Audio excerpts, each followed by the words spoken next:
गुरु दुई प्रकारको हुनुहुन्छ है।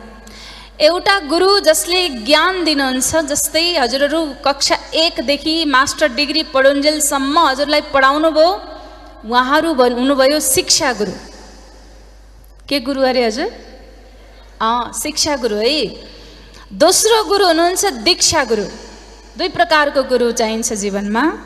शिक्षा गुरु यो संसारमा चल्नलाई, जान्नलाई, बुझ्नलाई शिक्षा गुरुको आवश्यक पर्छ।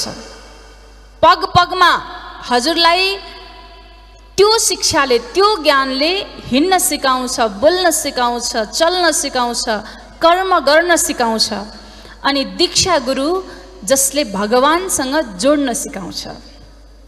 किनकि मृत्यु पश्चात हजुर यस संसारमा कति वर्षको लागि आउनु भएको छ, निश्चित समय सबलाई तोकेको छ।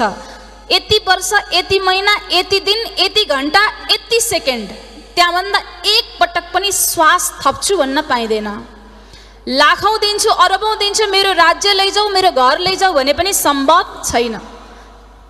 त्यही भएर त्यो अन्तिम समयमा मृत्युको तयारी गर्न सिकाउने कोही छ भने त्यो दीक्षा गुरु हुनुहुन्छ, जसले त्यो परब्रह्म तत्त्वसँग जोड्ने प्रयास गर्नुहुन्छ।